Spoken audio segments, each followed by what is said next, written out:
Welcome to Life After Sports podcast with your host, Kevin Johnson. This is episode 30. We have a special guest on the show tonight, Dyah Davis, former N.A.B.F, super middleweight champion, and also is the CEO and head trainer at Boca Boxing District, man. It's a blessing to have you on here, talk about your journey, share your story, man. And before I even get started to let you start talking, I want to say congrats. Congrats on your client winning recently, Dustin Poirier. Yeah, thank you very much, man. I mean, it's been a long time coming, and we still got some stuff to do. We're chasing gold, which is the championship. That was more or less a little get back. Those guys fought back in 2014, and Conor was victorious back then. So, they're 1-1 right now. So we're hoping to get a trilogy fight. Absolutely. About the summer. Okay. And we're looking to be a big victorious once again. Man, that was a tremendous knockout, man. But before I even get into detail with that, the theme of tonight's show is called "The Champion in You." So before we get started talking about lineage and the champion DNA, it started not only with you but with your dad, right? And so, man, you being able to, Started with my grandfather. With your grandfather. Yeah. So your grandfather used to box too? My grandfather boxed as well. He had professional fights. He boxed. He only had 2 professional fights. My grandfather wasn't very good, but he was an excellent teacher. That's what's up. That's what's up. So he taught my dad the craft, and my dad taught me the craft. Yeah, man. And look, you're passing it down from one generation to the next Right. So I mean, that's what it's all about, So jumping right into the mix of things, we're going to talk about the pre-career, in career, and a little bit about your post-career as well, and what the amazing things that you're doing now. So where did your journey all begin? Your childhood. So my childhood, believe it or not, I never wanted to compete in boxing. Like, that wasn't my thing. Mm-hmm. I remember adults and kids my age just asking me, like, "Hey, man, you're not interested in boxing?" I'm like, "Your dad boxed professionally. He was an Olympic gold medalist. Like, you have no interest in boxing?" I was like, "Absolutely not." Combat just wasn't my thing. Basketball was my first love. And from the age of about 10 to maybe even like 17, 18 years old, you couldn't tell me I wasn't going to the NBA. I had hoop dreams, man. I had no intentions of punching people in the face or getting punched in the face. Wow. So I got into, I finished high school, went to college. I went to Nassau Community. I did about 1.5 years, and at that point I decided school wasn't for me. I said, man, there's got to be another way. I wasn't doing very well. It was like 13th grade for me. I actually, I was seeing all the same people that I was in school with, in high school with. I just was playing around, and I felt like there's got to be another avenue for me. So I just couldn't figure out what it was at the time. So I had an epiphany. I watched Lennox Lewis's last fight. He was heavyweight champion at the time. And I was pretty heavy set. I was about 228 pounds. So I said, man, this is it. This is what I want to do. I want to box. I could be heavyweight champion of the world. Lennox Lewis was fighting a last-minute replacement by the name of Vitaly Klitschko. And he was a last-minute replacement of about 3 weeks. And he was doing very well with Lennox Lewis. And I said, man, if this guy's beating up on the champ, and only had 3 weeks notice, I could be heavyweight champion of the world. Lennox ended up being victorious. He stopped the guy due to cuts, and the guy couldn't continue any longer. So Lennox was awarded victory, but he retired right after that fight. Oh, wow. He knew he wasn't himself, and I think he knew that he was getting older, and it was maybe time for him to step away. So the next day I called my dad up. I said, "Dad, I want to box." And my dad jokingly was like, "Box what? Oranges and grapes?" Or telling me you want to box now. Like, you should have did this a lot younger. How old were you, not to cut you off? How old were you when you told him that? I was 22 when I called my dad and let him know that I wanted to box. And again, it's very late. Most people are starting in childhood, very young, 8, 9 years old. And, like I said, I called my dad at 22. Telling him that I wanted to box professionally and be heavyweight champion of the world. And he said, "Son, you're 6'1". You know, most of these heavyweights of today are 6'7", 6'6", 240 plus pounds. You know, if you want to box, you're not going to be a heavyweight. You got to lose weight. I said, all right, well, what I need to start doing? He said, start running and change your diet. That was really like more or less the first test for me, you know, to see if I actually, if you really was going to do it. yeah, the same, you know, serious about doing what I say I want to do. So in 4 months, I lost 45 pounds. Wow. My dad was in Florida. I was in New York. So, you know, I said, all right, you know, Pop, I've lost all this weight now. You know, I've run, I changed my diet. I've gotten down to a solid weight. You know, what I do now? He's like, all right, well, you showing me that you're committed. Here's an invitation to come on down to Florida. I'm going to give you a 2-week trial. If I think you got what it takes, you stay. If not, you're taking your ass on right back on home. So I've been Pops down was there. right to the point. That was 2004. So 17 years later. 17 years later, you're still doing the thing, man. Yes, sir. So, So go ahead. I trained for about 8 months, and we just bypassed the amateurs. It was an Olympic year in 2004. So ultimately, I wanted to achieve, you know, what my father achieved. He was an Olympic gold medalist, and you know, I wanted to be a gold medalist as well.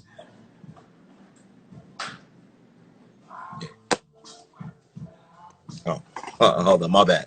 No, you good. I'm still here in the gym, and I got Nah, some guy. look, man, you working. I already know. The grind Yeah. don't stop. So again, yeah, I was an Olympic gold medalist. My dad was an Olympic gold medalist, and ultimately, I wanted to achieve the same things that he wanted to achieve. I would have had to wait 4 years in order to do that, and you know, at 23, just starting out, I know I didn't have that time. It wasn't going to favor me, so we trained diligently for 8 months. I got some great work with some guys who were established professionals. I worked with Zab Judah, who was undisputed welterweight champion at the time. I worked with both of his brothers, Daniel Judah and Josiah Judah. Both those guys were, again, established pros. Former light heavyweight champion Lou Delval, he was the first guy to knock down Roy Jones. He lost the decision to him, but I was doing very well with these guys. So I was on a fast track pace to the pros. So we skipped the amateur. Oh wow! So you skipped the amateur and went straight to the You pros. know what? You're doing so well with these guys, man. Let's get our professional experience, or let's get our amateur experience in the pros. Yeah. So we did that. You know, my first few fights were picked accordingly, and then each fight gradually got better. You know, Okay. and then after like my 8th or 9th fight, my dad was like, "Look, man, I don't care who you go with. I feel very confident in you." That's what's up. I mean, getting the approval from Pops. I mean, I know it means a lot. You know what I'm saying? Because that he's a professional. He's an Olympian. He's done it, and he got it. You know, he got things to show, rings to show that this is, you know, his method of way works. Absolutely. Throughout my last question in the pre-career, you know, throughout your childhood, what memories stood out in your mind that shaped you as the person you are today? You know, if there's one thing that, you know, maybe your dad or somebody else when you were a child was able to influence You know, you. I had many influences, man. You know, I had basketball coaches who were positive influences. You know, baseball coaches who were positive influence. I think mentors and strong positive figures definitely make or play a key role in the upbringing of children. And I was very fortunate to have a solid group of people around me, man, who always wanted best for me. And if they saw me doing wrong, then they knew that you know, that wasn't me, or that was a phase, and I can have a better, you know, outlook because of it. So they sat me down, they talked to me. But if I can remember one in particular, dude, I remember when I was playing high school basketball, and I had phases where you know, I may have had influences from others around me. So if I saw one kid smoking a cigarette, then maybe, you know, here I am smoking a cigarette. And here I am entering practice, and I still had the cigarette smoke smell on me. And my coach smelled it. He picked it up right away, and he pulled me over to the sideline. He was just like, "Man, what are you doing? You know, you're a stellar athlete. You have great ability. You know, you are running up and down the court. Why are you smoking? Why are you doing things to affect your lungs? And I really didn't have an answer for him. I was just like, man, you know, yeah, what am I doing? You know, why am I influenced by, you know, these negative things? So Yeah. yeah, man. I mean, that's probably one positive thing that kind of like, all right, let me do right. Let me do what's best for me, Mm-hmm. best for my health. That's ultimately going to get things done right in the right path, in the right direction. Okay. Now, I got to bounce back to your boxing career. You know, let's talk about your journey. I know you gave us a little bit about, you know, your boxing career, how it started, and then you missing, you know, amateur and going straight to the pros. With a record 25-4, let me know if I'm correct, with 11 knockouts. Right. Um, you know, talk a little bit about your journey and your experience, you know, through your career as being a boxer. Sure, man. Again, you know, being the son of an Olympian and, you know, my dad having an established name, there was a lot of pressure. You know, I felt like I had to basically fight out of a shadow. But it was good, you know, like to have just the fact that I knew of what my dad did in his career, the fact that I know that he won a gold medal. He actually won an outstanding boxer of that Olympic Games. So, you know, there were 5 Olympians that year. My dad, Sugar Ray Leonard, Michael Spinks, Leon Spinks, who actually just unfortunately passed away, That's the way, yeah. and Leo Randolph. And my dad won outstanding boxer of that Olympic Games. Wow. So definitely I had a lot to prove coming out of my dad's shadow. Um, but man, I mean, you know, my journey was great. You know, Yeah. I died in 2016. I had 3 fights in 2016. I won all 3 of my fights. Um, you know, ultimately I wanted to win a world title, which is what my dad fell short of in his professional career, and I wanted to add that to you know, the Davis legacy. I did pick up a belt along the journey. You did. You did. I got it. You know, Okay, I see you. I see. we got that hanging up in the gym. Hey, and I did thinking about it. I know I was able to see one of your fights. Right. You know, it may have been in 2016 as well, when we were introduced together. But you know, talking about your career, you know, what was the most remarkable accomplishment that you've achieved in your career?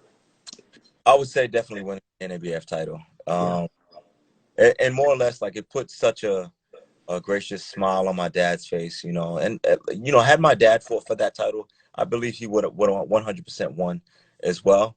But it was just such a proud moment for him, being that he had never won a title, and I had, you know, here I am, you know, his son who's actually in his following his footsteps, winning a belt, and that was probably my proudest moment. You know, just seeing the look on his face and the gratitude that it brought to him winning that title. What's up? I always ask my guests, you know, no, we always got the, you know, what was the remarkable or the biggest accomplishment. Then I never like to say failures because you learn from failures. So I really like to use the word, what was the biggest challenge that you faced in your career? Uh, Biggest challenge. I'd honestly have to say it was probably fighting out of my dad's shadow. The fact that I didn't have any amateur experience, um, I had tended to be looked over. You know, like it didn't matter like whether or not I was Howard Davis's son. You know, it was just like, well, what is he proving? He has no amateur experience. What does he bring to the table? So, you know, I had to fight. I had to fight to get my experience. I had to fight to get my keep, so to speak. Like I beat an undefeated fighter by the name of Marcus Johnson, and I was coming off a loss and a draw. The draw I had actually won, but they gave it to the other. You know, they declared it a draw. I fought another guy in his hometown under his promotional banner. You know, sometimes you got to knock a guy out to get the win. And unfortunately, I didn't stop the guy. So they declared it a draw. I fought a guy named Marcus Johnson after that, and he was undefeated at the time. He was 20-0, 17 knockouts, and I felt like I was kind of being called as a sacrificial lamb, but I had something to prove. Yeah. I trained very hard for that fight, and I knew ultimately what I had to do in order to be victorious. And I did. I came out there and I beat the guy every round. I dropped him with a body shot in the 9th round. And if it, you know, in a 10-round fight, I probably won 8 out of those 10 rounds. So for me, that was like my most satisfactory win. You know, I proved all the doubters and the naysayers wrong. You know, a guy who was a complete, well, me as a complete underdog, you know, lived the true underdog story. He came out there and walked out victorious. Talking about that, and you talk about the pressure, of trying to walk in your dad's shadow, and you have naysayers and people just saying all different type of things. Have you ever encountered? I know this is not what we talked about, but have you ever encountered, a person that you're about to fight, and they was saying a lot of extra stuff? Oh If man. you think you're your father, you think you're about to come to this ring and do something. Let's see. Um, I fought this one gentleman, man. This guy, he was coming out of, actually, he was making his U.S. debut. Hmm. Um, oh man, his name escapes me right now, but the guy was 13-0, also another undefeated guy, and he was looking to make a staple off my back, off my name. The fact that I was, again, the son of Howard Davis Jr. But yeah, man, at the weigh-in, I had never met him. Again, first time in the States. Our first time coming face-to-face encounter was at the weigh-in. Literally, I got off the scale. He was on the scale next.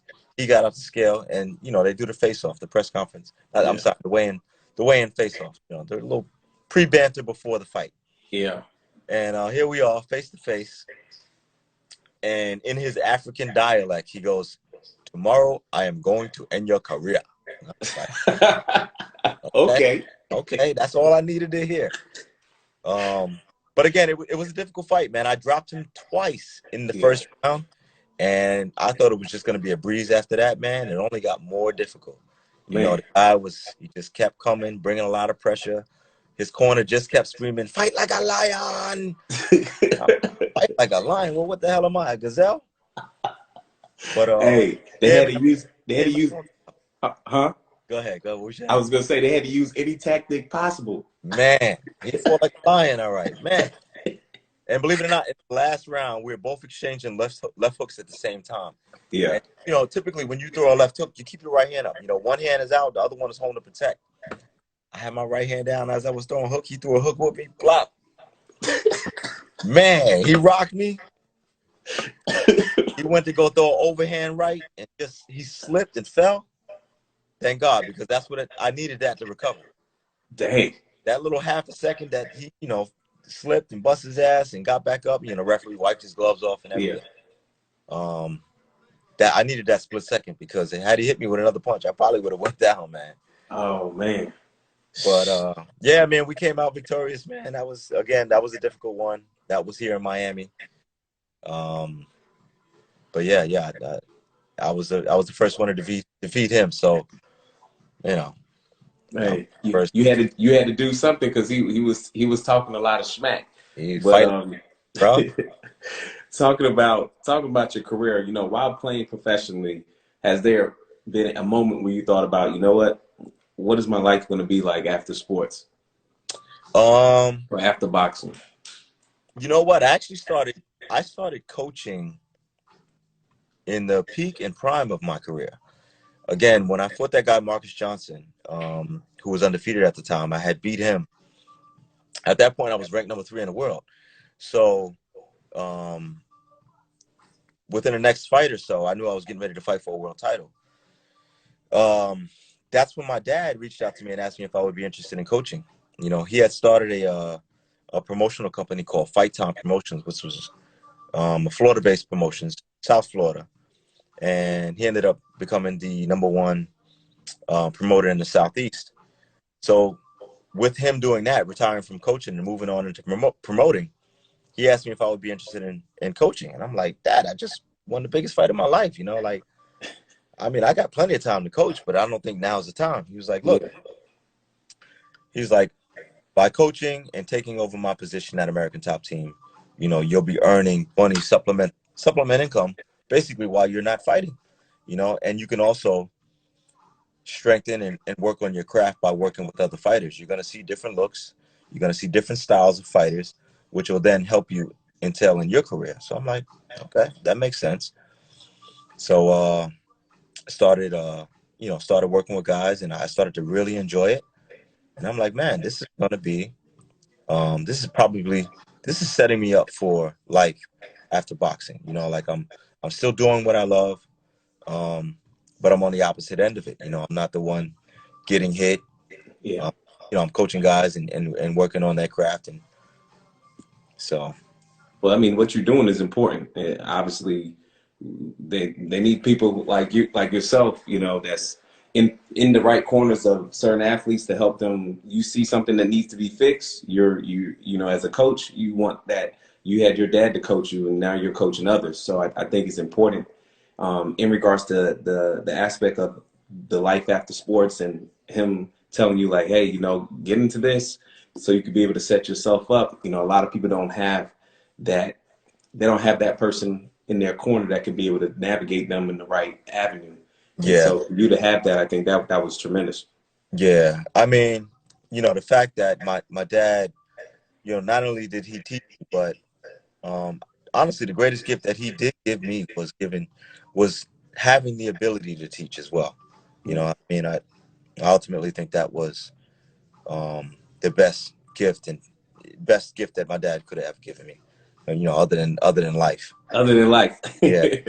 Yeah. So when we talk about, Having the ability to teach is not easy. Guys out here, they can, call out instructions, but sometimes you have to have the experience to go behind it. Like why is that fighter doing what it is that you're showing him? It has to have an explanation behind it. And my fight experience, and then my dad's shared experiences helped me to be able to influence that amongst the guys that I train as well. well, you got the experience. You got the experience. So, I mean, while you were boxing and then coaching at the same time, you had the opportunity, to, like you said earlier, to see different fighters, to instill the knowledge in your game so that you could be able to teach others. Right. Talking about your coaching journey. How long? Well, I was going to ask you how long you been a boxing coach. I started coaching in 2010. Okay. For 11 years. 11 years. Mm-hmm. Now I'm excited about, hearing that you are CEO and the head trainer over there at Boca Boxing District. I got to come and check out your gym Absolutely. when I get a chance. But describe the feeling, huh? I said it's quite a workout. There's nothing like it. Yeah, I got to check it out. When I get my Achilles healed, then I'll make my way over there. I'm in rehab. I'm rehabbing right now. You ruptured your Achilles? Ruptured my Achilles, How man. long? November 1st, October 31st, November 1st. Yeah, man. It's Huh? It's about 4 to 6 months for recovery. 4 to 6 months for recovery. And so I started doing a little bit of rehab with the bands and stuff like that, just trying to make sure, but it's stiff. Yeah. But, making sure that it's, I never had no injury like that in my life. So I'm just trying to stay in the mental place. So I can Believe it or not, they say it's a common injury for men at the age of 35. Yeah, 35 on the dot. 35. Everything drying up. Wow. Oh, man. The mind getting sharpened, though, but the body like, ooh, boy, you got to slow down a little bit. Body don't fail me now. Yeah. But, man, talk about, the feeling of having your own facility and, for people who are interested, I mean, give them a little bit of information about, about your facility and where you guys are located. Obviously, we know in Boca. Right. But when talk about that journey and you deciding to, open up your own gym. Sure. So, again, I was coaching at American Top Team. And I was working with not only professional fighters, but I was also coaching a class in the evening. And, just basically just working with the general public. And I saw the numbers and the success I was having. I was like, man, why am I not doing this on my own? So I reached out to Dan Lambert, who's the owner of American Top Team, and I said, look, actually it was the news of my son. My wife is pregnant. I think that's what really lit a spark under my ass, is to be like, all right, look, I need to do this on my own. Yeah. I was borderline. See, I opened up 2 years ago, but I always had the idea of making a possible comeback. Yeah. And you know, when my wife was pregnant, no. Look, I was actually getting ready for a fight. I was getting ready for a fight in September of 2017. I'm sorry, this story's kind of going all over the Nah, place. you good. You good. I was getting ready for a fight September of 2017. 3 days before the fight, the entire fight card got canceled. Mm. So at that point, I said, you know what, man? I've devoted a lot of time, a lot of energy into the sport of boxing. Maybe it's time to start thinking of another avenue. At this point in my career, you know, I think I was 36 at the time. Yeah. And you know, my wife was like, look, you know, whatever you want to do, I'm in complete support of. I'm like, all right. One of my clients, who's a surgeon, he says, look, man, you should open up your own gym. I said, all right, maybe you're right. Maybe you're right. And then with the news of my son coming, I was like, you know, it's time to start doing something for myself. You know, possibly if he learns the craft, then either he can teach it or go into the sport himself. And you know, it's all about legacy, man. We're all looking to build legacy in this league. Absolutely. And so ultimately, that's what I wanted to do, and that was, you know, part of the foundation of why I started this. Well, man, you look. I need to get over there and check out the facility, but I know you're doing a pretty great job over there, man. And Thank I you. know with COVID and the pandemic, things are happen, but I know you're finding ways to make things happen and still continue to be successful in your craft and what you're doing over there. Right. I mean, through COVID, you know, we had a little difficulty. I was shut down for a few months, as everybody else was as well. But man, since I reopened the doors, it's just been busy, man. It's been pretty flooded. Well, people got that COVID weight, so they need to get some Oh, exercise in. oh yeah, oh yeah. I actually I've done nothing online. I've kept the doors open. Yeah. Try to keep people as safe as possible. You know, upon entering, people wear masks. But once they get to their stationary position, which is the heavy bag, masks are off. You know, boxing is a hit workout, so Yeah. there's no way that you can work out with a mask With a on. mask on. Right. But again, you know, I leave the back gate open. We got air circulating through, so no one's in position and Yeah. getting coughed on or sneezed on or anything else like No, that. that's what's up, man. That's what's up Yeah, that you guys. we had a couple scares. I mean, you know, I myself has had it, you know, in November.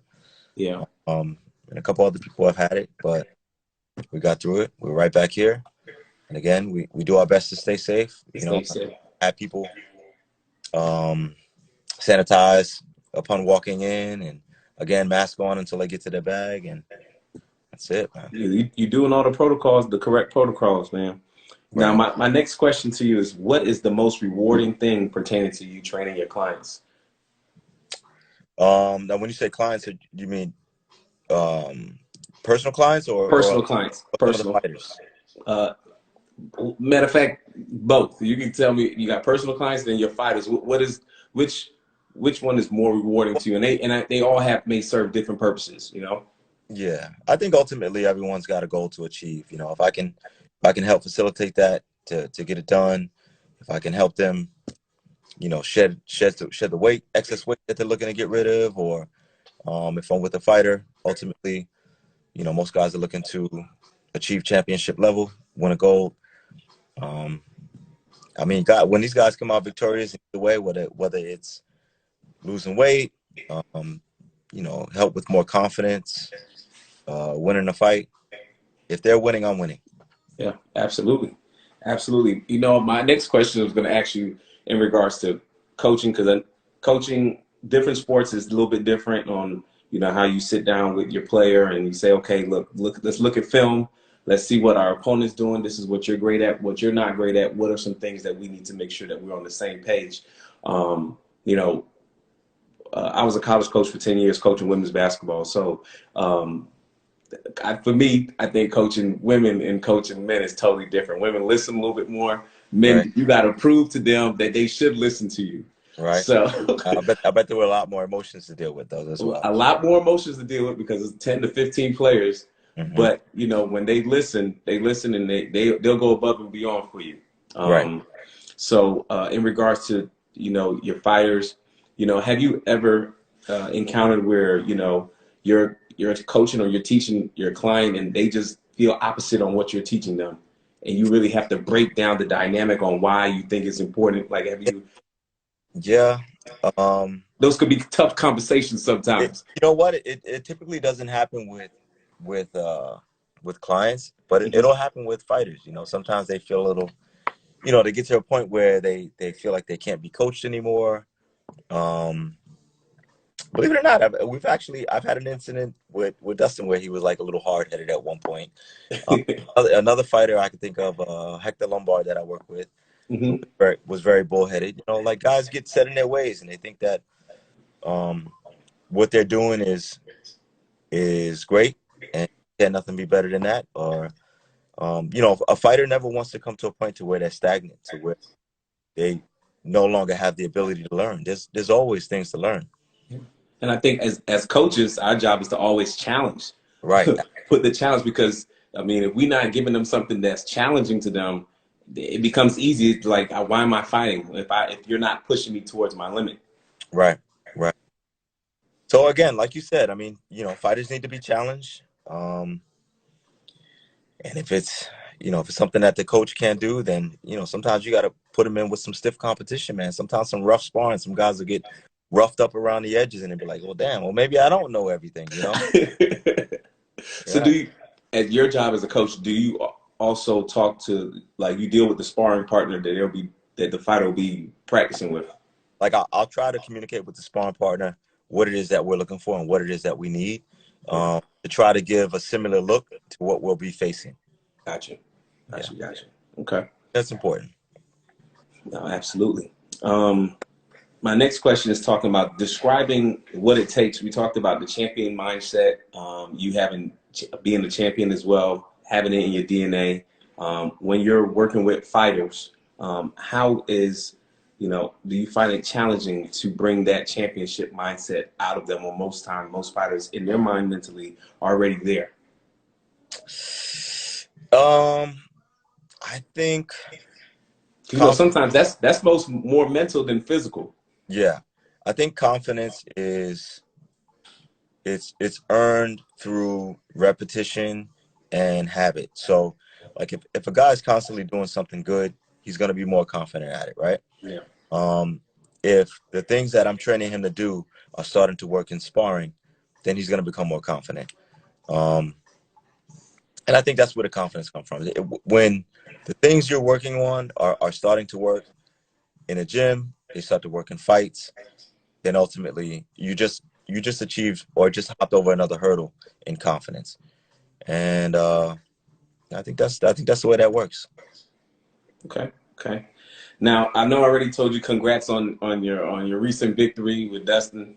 I mean, obviously, as a coach, did you see it coming that he was going to knock Conor McGregor out? I had to ask this I question honestly, I saw it. I just didn't see it happening that early. that early.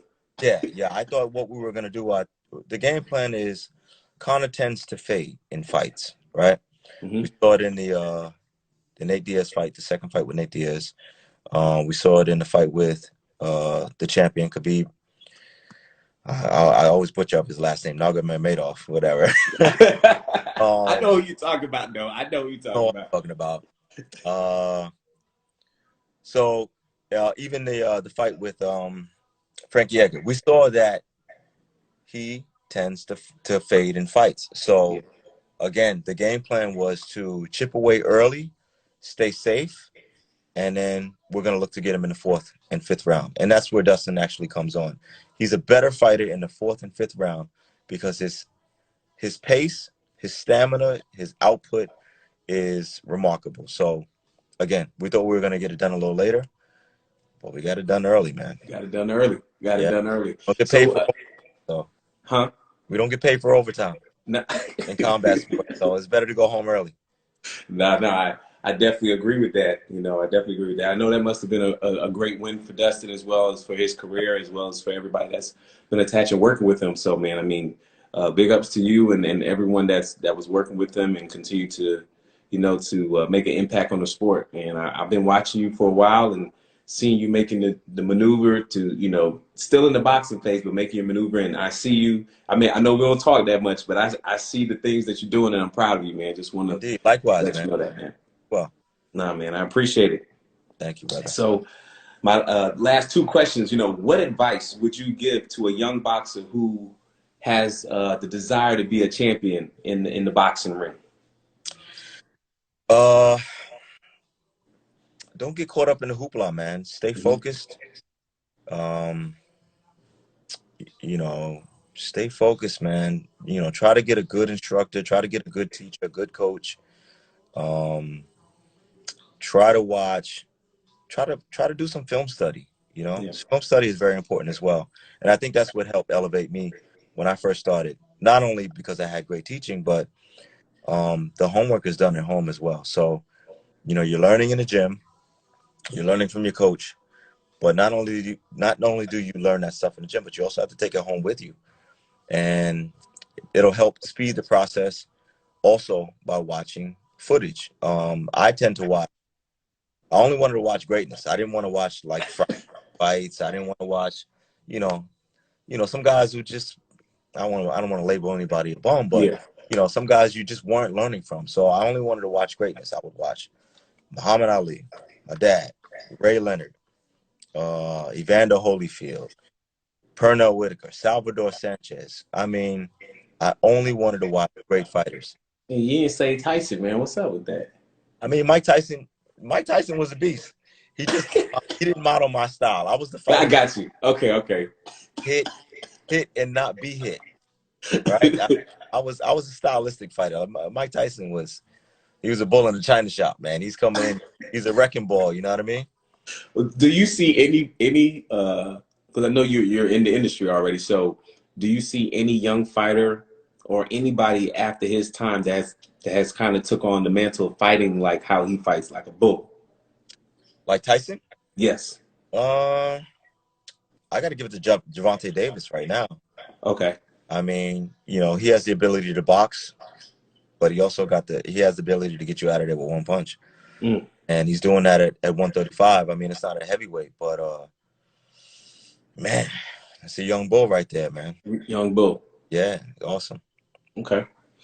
Well, look, From man, as we wrap, Baltimore. huh? He's from Baltimore. Baltimore. And the Okay. boys from Baltimore. Why Baltimore boys from Baltimore talk funny? I don't know. I don't have any. Baltimore talk? I haven't heard it. Nope. I haven't had. I don't have no friends that's from Baltimore. So Man, now I got. You said they talk funny. I'm trying to think. Like if they say, like instead of saying do, like you need to do something, they'll say do. Oh wow. Or the number two. It's weird. Next time you hear somebody from Baltimore, pay attention. Man, next time I take a flight to Baltimore, I'm gonna definitely pay attention to see and watch out for that. So, man, just having you on this show, man, I appreciate your background, your specialty, what you're doing, and just for us to continue to pave what we're doing forward. I ask every guest on the show if you can give me give me three names of people that you would like to nominate to tell their story about their journey as a professional athlete, or it could be somebody who's in the industry, who's an industry professional within sports. If you can be able to say their names, obviously I'm gonna have to give you a call and say, hey, can you put us in contact? But the reason I love this podcast is that we're able to be transparent, let people like yourself come on here and talk about just being authentic about the highs and the lows of your career, and talking about that transition process. I think people don't understand that the transition is so important.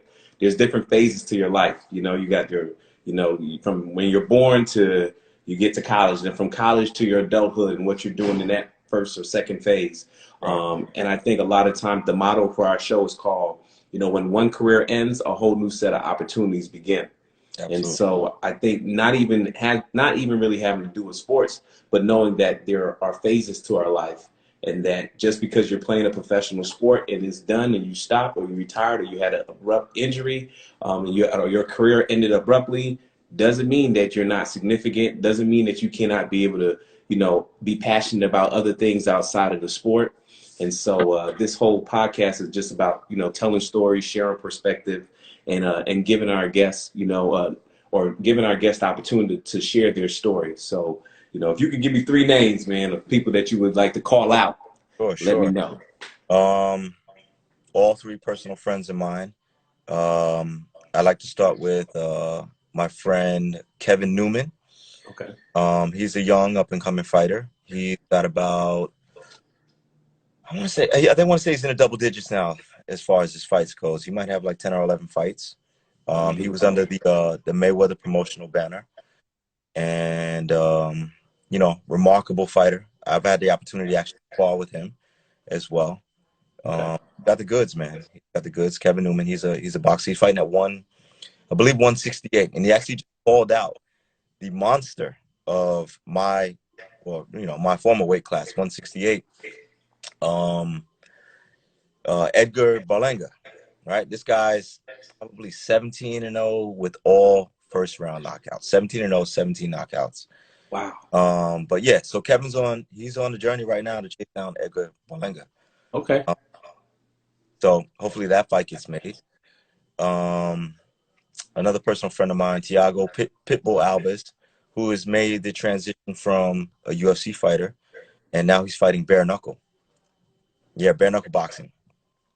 You gonna have to inform me on that, because it's so many different types of forms. They got the regular boxing, you got UFC fighting, then you got bare knuckle. It's kind of hot right now. It's been labeled as the fastest growing sport. And he made the transition from fighting in the UFC for multiple years to now fighting with no gloves. So, pretty crazy. Pretty crazy. It is. And another personal friend of mine, Kayla Rocco, she has a fight coming up March 6th. And, she started as an amateur boxer rather, and made the transition into MMA. And now she's on her journey. She is 3-2 right now, and she's looking to have maybe 2 more fights before the year ends, and then hopefully she gets into a major organization, whether it be Bellator or the UFC. So if I can name 3 people, those would be the 3 people.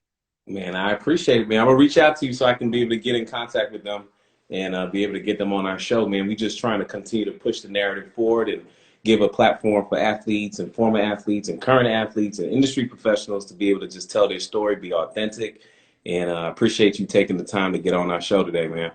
Yeah, man, you're absolutely welcome, man. It was absolutely my pleasure, man. I appreciate it. Look, I appreciate you, and I continue with all the success. Tell your wife I said hello and the baby. Man, I'm proud of you, my brother. Thanks, brother. Keep it up, man. All right, we'll do, man. We'll do, man. Episode 30. Appreciate your time, my brother. All right, man. Be well. All right, Dyah. Take care, man. Peace. Peace.